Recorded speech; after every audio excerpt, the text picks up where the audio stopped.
तोहर मामा जी अवतारण, अब तोहर मामा जी ही फैसला करी है कि ऊ लड़की ई घर में रही या फिर ना। ए बबनी, और घर में दूसरा लोग के थारे बारे में का राय बा? जेठानी भसुर ये सब लोग बहुत निम्मन और सुख दुख बूझे वाले बारे माई। बड़की दीदी ता आपन छोट बहन जैसी हमार ख्याल रखेली।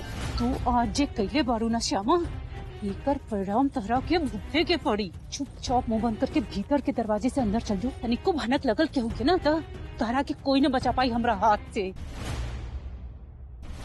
गुरु माता गुस्सा से आग हो गई बारी, कैसे समझाई हम उनके? गलती तो जरूर भइल बा हमरा से, लेकिन हमरा अपन गलती स्वीकार भी बा। और तोहरा तो सब मालूम बा ना, सवेरे सवेरे फूल तोड़े समय गीत गावे की आदत बा हमार। तो आदत हम छुड़ा देतानी।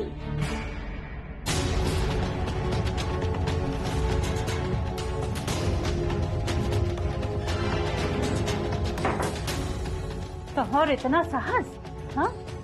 तनी मीडिया के सपोर्ट का मिल गई तो 2 दिन में अपन क्रिया विरिया भूल के गल लगलू गीत गाए, वो सबके जना जना के बाग बगीचा में घूम घूम के।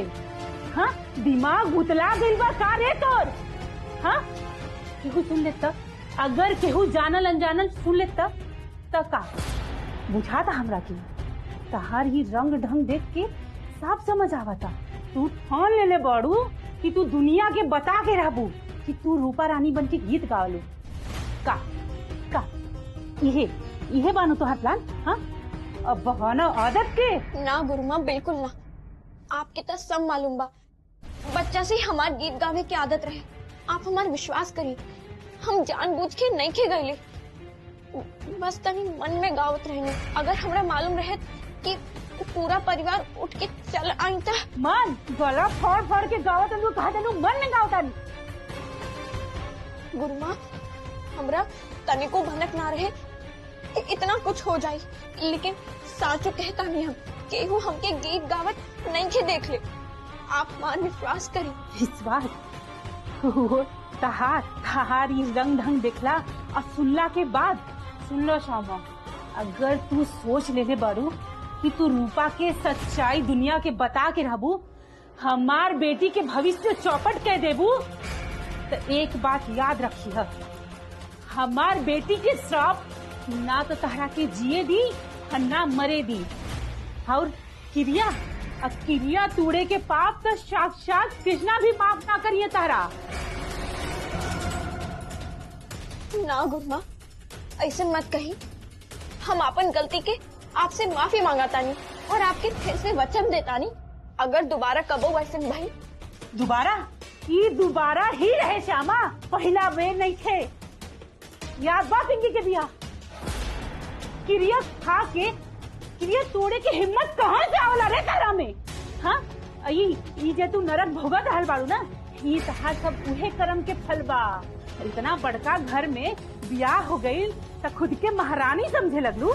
हाँ, उधर तहार माई बाप तोहर जिंदगी के परिणाम सोच सोच के मर रहल बाड़े। तोहर भाई के जिंदगी के ता हम तबाह करब।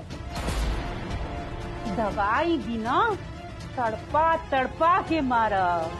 हमार बेटी के जिंदगी ओकर भविष्य तबाह भइल तो याद रखिए, तहार पूरा परिवार के नरक भुगते के पड़ी। नरक ई बा हमार क्रिया, कृष्णा के गोर छू के। राधे राधे। ना गुरुमा, ऐसा श्राप मत दे। हम आपसे सच कहा तानी, गीत गावे में हमारा ऐसा कोनो मंशा ना रहे। हम तो बस आपन आदत अनुसार गावत रहनी। हम आपके फिर से वचन देता हूँ कि अब दोबारा मन का हमार ठोर पर भी कबो गीत न आए। लेकिन गुरुमा, हमार भाई के इलाज चलत रहे दे।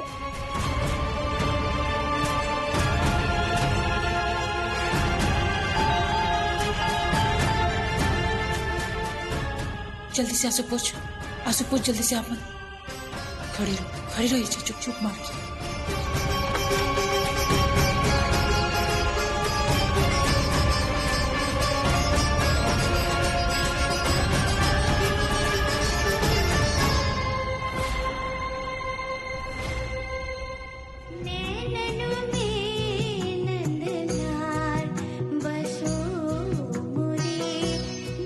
के गाँव बुझाता जैसे रूपा रानी की आवाज बा। ये का हो गई बा हमरा के?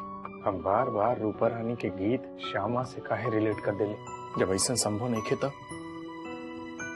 काहे ऐसा होता? ना ना, ये खाली हमार मन के बहम हो सकेला और कुछ नहीं। का मौसी श्यामा के साथ ऐसा कौन गुप्त बात बा या आपके दरवाजा खिड़की बंद करे के पड़ गई? अरे नाना दुल्हन, गुप्त बात नहीं खे, कुछ जरूरी बात समझावत वाली बुड़बक लेखी के। हाँ, अपन तो कोनो ठिकाना नहीं खे। हई कृष्णा जी के भी लेके चला ले जा। सही कहा तारू मौसी, इतने ना कि लड़की के तेजी तो देखी। अब भाई 4 दिन भय लेके आई कि घर के 4 लोग के अपना ग्रुप में मिला ले बिया। जिंदगी में कुछो तो देखले नहीं खे, उहे से ई घर के सानो शौकत देख के तेजी होत होकी। और सबसे बड़का आदत तो ई बा कि मुंह खोल के पटर पटर बोले के मन तो करेला जबान खींच ली, लेकिन खरी का दुर्भाग्य से हमार बहन के पतो बिया जे हमार नौकरानी रहे। बच्चा की आदत बानू, इतना हाली तो जाई ना। और वैसे भी आज सांझी के मामा जी आवत आ रहे, तो ओकरा बाद ही पता चली कि ई लड़की ई घर में पुतो बन के रही कि नौकरानी, कि ई घर से धक्का मार के निकाल देवल जाई। दुल्हन चौठारी के विध हुई का? वित्त करे के बा मौसी, उहो खाली फूल और अच्छत से ना तो के बैठे चाहिए दोबारा बियाह के बेदी पे ऐसा लड़की के साथे। बाप रे निखिल के दुर्भाग्य। हे राम। मौसी आप आई नीचे, चाय ठंडा होता। हाँ आवतानी। और ए लड़की बड़का दीदी के हाथे कपड़ा भेजा देता नहीं, पहिर के नीचे चल आई। अब दुर्भाग्य से ही सही बियाह तो पूरा करे के पड़ी नू। मौसी आप आई हाली से। हाँ, 2 मिनट। गई तहार का हंसवे वाला बा, हमार बात काट बांध ला श्यामा। अगर ई घर में तारा पतो हो ना नौकरानी के भी जगह मिल गई ना, तो खुद के खुश नसीब समझिए। मीडिया वाला केहू के अधिकार ना दियावेला। अगर गीत गावे के मुंह खुलल तो याद रखिए, राधे राधे।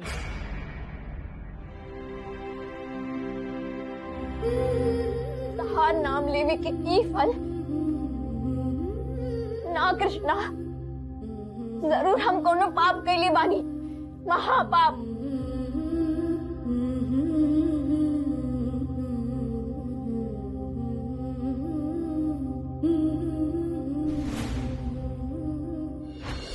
अरे अकेला करो तरू? अरे माई के संगे करा, जल्दी जल्दी हुई करा, हाली हाली। का बढ़ के दुल्हन कहाँ ले तैयारी पहुंचा लो? बाबूजी बस तनी देर और। याद रखिया, हमार छोटका बेटा के और तहार सास के दुलरुआ बेटा के चौठारी बा। विध व्यवहार में कोनो कमी ना होके के चाहिए। बड़की दुल्हन कहाँ बाटी तहार सास दुलरुआ बेटा के माई? अरे कोई फायदा नहीं खे, हम अपने गए रहनी बुलावे, लेकिन हार थक के नीचे आ गई। खैर तू लोग चिंता मत करो, लोग गुस्सा शांत हुई तो वो अपने आ जाए नीचे। जा तैयारी शुरू करो। लड़की मालकिन, हम पूछत रहने की कितना व्यंजन बनी चौथारी में, हमरा मुंह में तो बहने से पानी आवता। बिजली अभी तो आज भी नहीं के फुकाई, तनी धैर्य रखा। अरे बाप रे, हमारी मछली।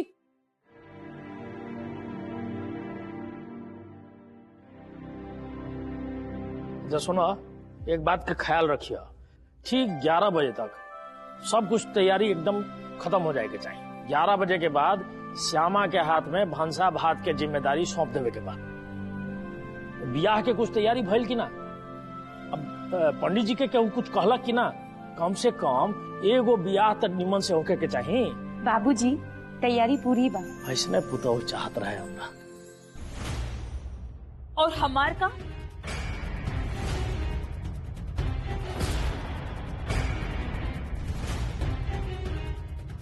आपके अपन पसंद के पतो चाहिए, और हम का कोनो अपराध कैले बानी कि ऐसा लड़की के हमार पतो बना के हमार माथा पर थोप देले बानी आप सब। और रिसेप्शन और चौठारी करे के अनुमति देले बा? कुछ ना होई, ना कोनो चौठारी ना कोनो रिसेप्शन।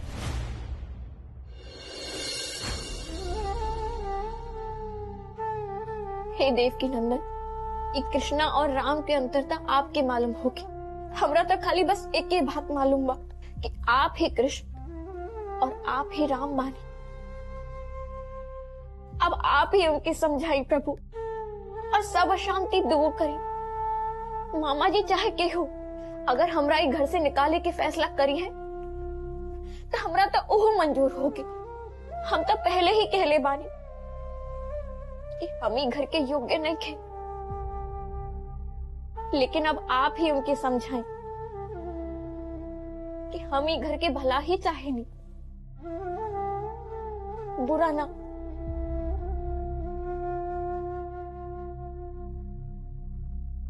ममता, तार गुस्सा में नु बुद्धि विवेक सब हेरा गई बा। अरे तू का कल चाहता रू? निमन खराब कुछ नहीं क्या बुझाता तारा?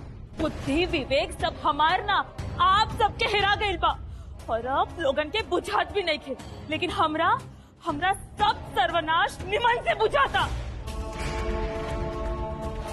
आइल बड़ा रिसेप्शन और चौठारी करे वाला ताकि जौन लोगन के नजर में ई कुल बस एक ड्रामा बा, उस सब के हमार घर, हमार द्वार, हमार सामने आके हमरा पर हंस के चल जाए। यह चाहता था तू लोग, यह चाहता ना? हंसे के मौका मिली तो लोग छोड़ देना दीदी। अब ऐसे भी संपन्न परिवार के मजाक बनावे में तो समाज के बड़ा मजा आवेला ना। यही तो जग जाहिर बा कि झा परिवार के गिनती एक संपन्न परिवार में होला।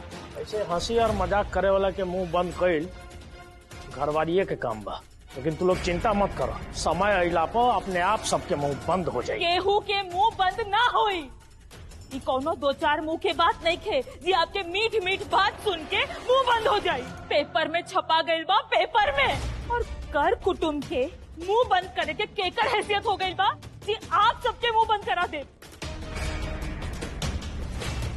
और वैसे भी जौन लड़की के ब्याह करके आप ही घर में इतना शान और शौकत से लेकर आए बानी हमार पुतो बना के, अब हमरा से रोज रोज ये सब तमाशा बर्दाश्त नहीं के हो और रू लगन के सामना करे के भी हिम्मत अब हमरा में नहीं के बचल।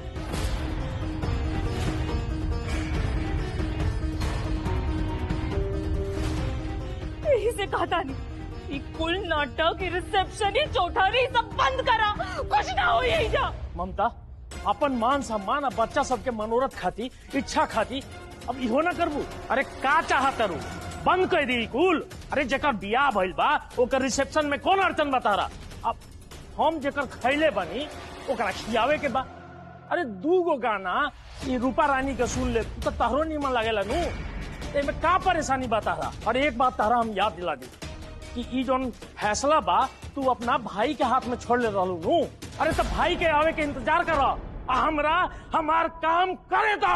हमार भाई के फैसला हमरा पता बा, यही से हम कहतानी कि ई उम्र में अपन खून जरावे के कोनो जरूरत नहीं है आपके। बड़की मालकिन, मछली आ गई बा, कहाँ रख दी?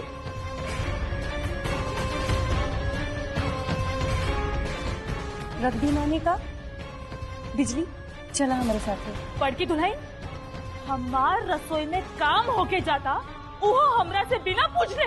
देखा तानी हम आजकल ढेर पंख निकल गई बा तो हाथ। माँ, हम गई रही नहीं पूछी, लेकिन आपके कमरा के दरवाजा बंद रहे, आवाज भी देनी, कुछ कहनी ना आप।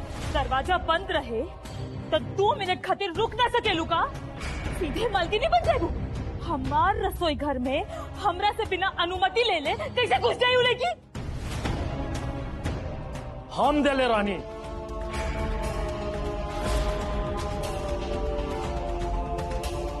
रुक जा, तैयारी शुरू करा।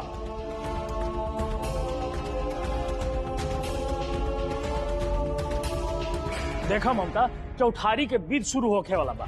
यही से बड़की दुल्हन के कहले रानी कि जा सब अरेंजमेंट करके द, ना तो वो नईकी दुल्हन बनाई कैसे?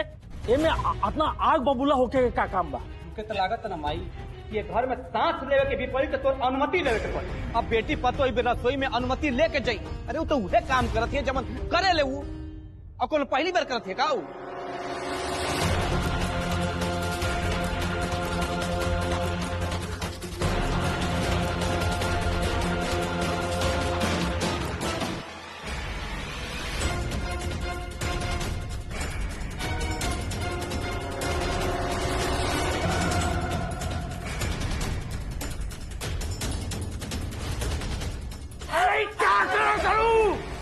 हमार बात के कान खोल के सुन ले सब केहू।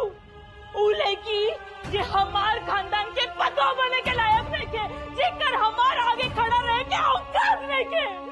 ऊ लड़की जे हमार पतो का हमार नौकरानी के रूप में भी हम स्वीकार कबो न करब।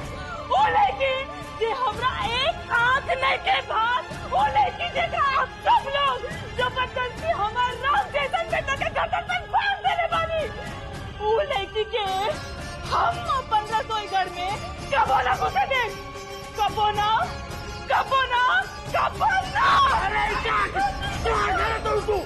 अरे क्या ममता? अरे ममता तू क्या करे चाहता रू? अरे अपना बेटा के कौन अमंगल चाहता रू तू? अमंगल दोबारा होके का अमंगल? अब का बचल बा? अशुभ अमंगल का बचल बा? हमारा तो बुझाता जे अमंगल आज ले घर में नहीं खे आये, तू बोल बोल के वो अमंगल एक घर में ले आईबू। हमरा एक बात समझ में नहीं आवे, अरे चौठारी के दिन भोजन रसोई में ना बनी तो कहाँ बनी? और यदि आज नई की पुतो रसोई में ना जाई तो ओकरा खाती पतरा में कोनो दोसर दिन निकली का? हमार रसोई हमार पतो खातिर दिया, कोनो दूसरा तीसर लड़की खातिर ना। अगर आप लोगन के बहुत ज्यादा शौक उठे तानू लड़की पतो के रसोई छुआवे के, तो हमरा कोनो दिक्कत नहीं है। नया रसोई घर बनवा दो, लेकिन हमार रसोई घर में वो लड़की अपन कदम ना रखी। ठीक बा, जे तहार मन बा उहे होए।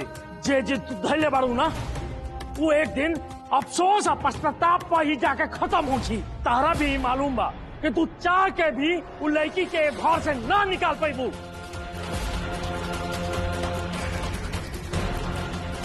नमस्कार जजमान। आपके के बुलब लेबा? हम बोलो ले बानी।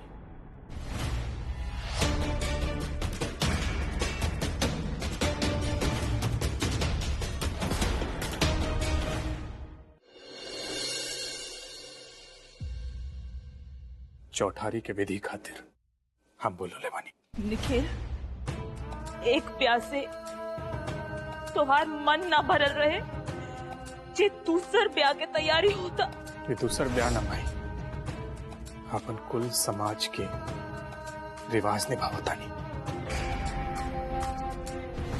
भोजी क्षमा के लिए पंडित जी अपन तैयारी शुरू करी। जे चौठारी के विध श्यामा के नैहर में अधूरा रह गए रहे, वो आज एहिजा पूरा होगी। मैं रहुआ कहत रहनी ना कि ब्याह अधूरा बा, तो विधि के बाद जे चाहे जहां रहे, ब्याह तो पूरा होके रही। माई और आशीर्वाद भी तो लेवे के बना।